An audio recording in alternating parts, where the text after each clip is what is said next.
Donc le Learning Lab, terme anglais, en fait, correspond à une salle de pédagogie expérimentale. C'est juste un laboratoire dans lequel on teste des nouvelles méthodes pédagogiques.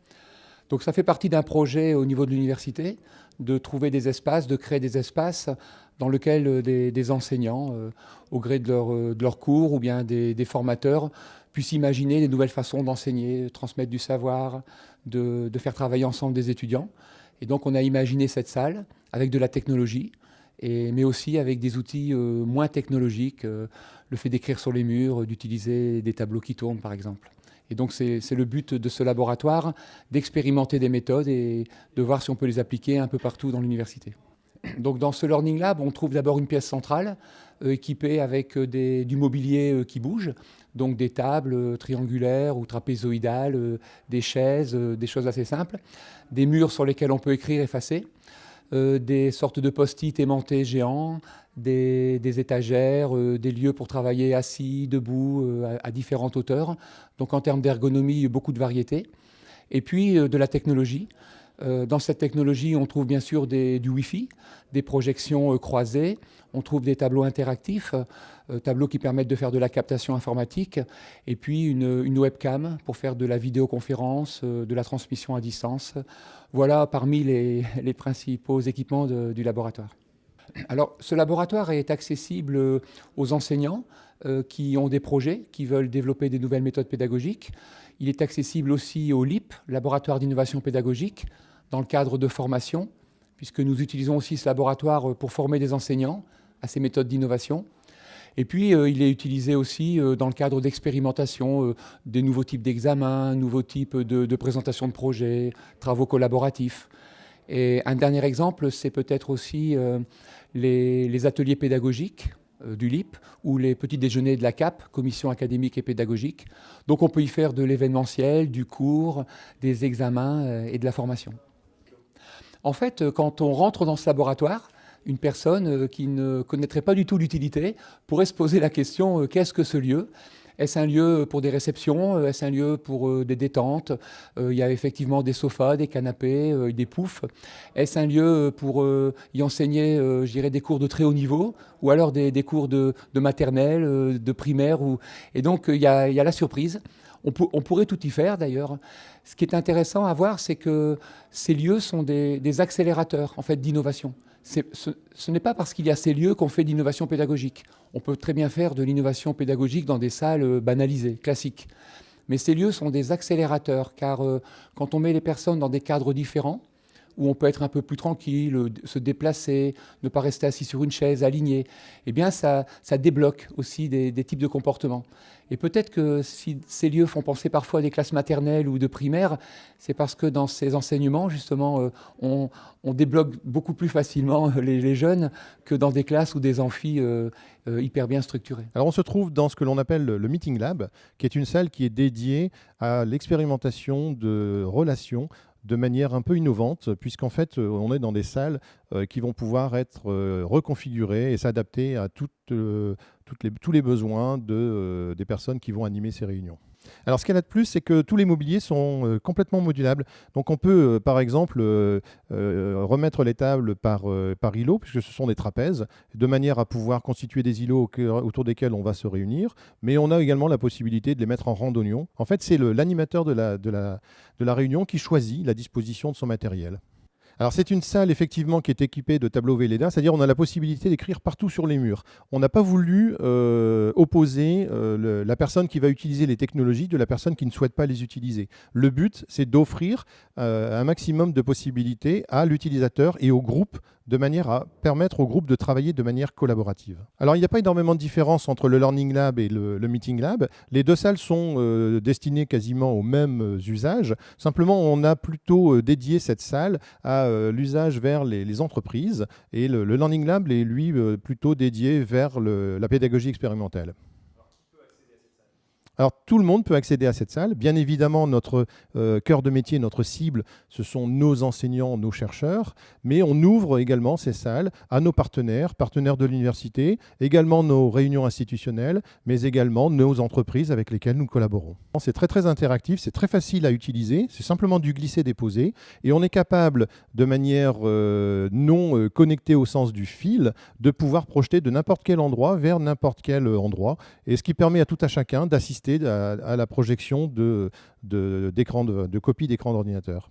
On parle bien de salle expérimentale, puisqu'en fait le but c'est de mettre les personnes en condition d'expérimentation sur la façon d'animer un groupe, que ce soit un groupe d'étudiants ou un groupe de managers au sein d'une entreprise. L'idée c'est d'offrir tout le nécessaire pour que l'on puisse se trouver dans les meilleures conditions. Maintenant c'est une expérimentation, il est tout à fait possible que l'on va répliquer certaines des idées dans d'autres salles, mais pas forcément toutes. Ce que l'on peut dire aujourd'hui, c'est que c'est un succès dans l'usage. Nos étudiants ne regardent plus leur montre pour terminer les cours. Il faut quasiment les mettre dehors parce que sinon ils se sentent bien. Et nos partenaires entreprises apprécient d'avoir vraiment les outils pour mettre une dynamique de groupe et de pouvoir travailler de manière collaborative avec l'ensemble du groupe.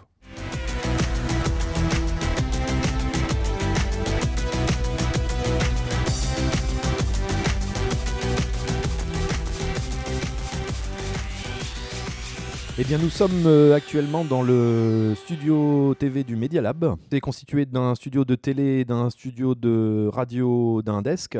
Donc 3 structures qui nous permettent de réaliser à la fois des émissions en plateau télé, émissions radio, et puis de faire de la post-production et du montage, ou de préparer des sujets en amont dans le desk, puisque le desk comprend une série d'ordinateurs. Alors, le Media Lab est utilisé par l'ensemble des étudiants de l'Université catholique. L'idée, bien entendu, c'est de le rendre le plus accessible possible à tous. Voilà, c'est parti d'une idée très simple, c'est parti d'une idée vraiment très journalistique. L'idée, c'était vraiment d'avoir un studio dans lequel on aurait pu enregistrer des émissions de télé et de radio. Et puis de cette idée très simple, on a vraiment essayé de développer quelque chose de beaucoup plus ambitieux et de concrétiser un projet qui est vraiment très lié aux nouvelles formes de pédagogie, et de se dire que finalement, ça permet, en tout cas les médias permettent de remettre l'apprenant vraiment au centre de sa formation, c'est-à-dire qu'il redevient acteur quelque part, et participer par l'outil, participer par les médias à sa propre formation, et donc s'investir beaucoup plus, et finalement en tirer à la fois de la satisfaction et certainement apprendre différemment, je ne vais pas dire mieux parce que je ne pense pas qu'on apprenne mieux, mais en tout cas différemment, et certainement cette implication-là, elle doit quand même avoir un impact sur le fait finalement d'apprendre des choses et de les retenir peut-être plus facilement, parce qu'on s'est mobilisé pour cette formation finalement, pour ce cours, pour cet enseignement.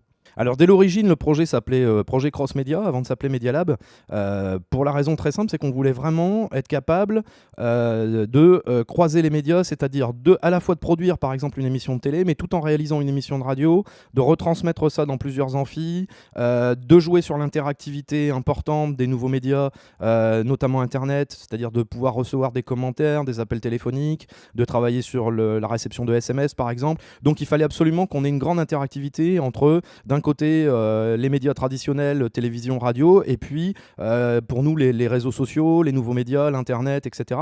Et évidemment, être aussi capable de se délocaliser, d'être dans plusieurs lieux simultanément. Et ça, c'est excessivement important dans la nouvelle pédagogie. Alors pour les étudiants en journalisme, la professionnalisation, elle est évidente parce qu'ils se retrouvent effectivement dans des conditions quasi similaires à celles qu'ils vont rencontrer ensuite dans le monde du travail.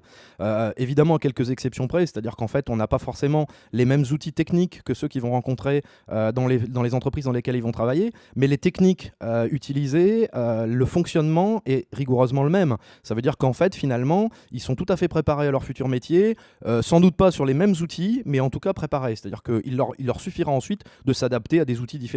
En revanche, les schémas et le fonctionnement est tout à fait similaire. Alors aujourd'hui, les productions du Media Lab sont excessivement nombreuses et de plus en plus nombreuses. Alors on travaille notamment, évidemment, avec le Master Journalisme qui produit, notamment en Master 2 par exemple, une émission magazine qui s'appelle T'as vu chaque semaine.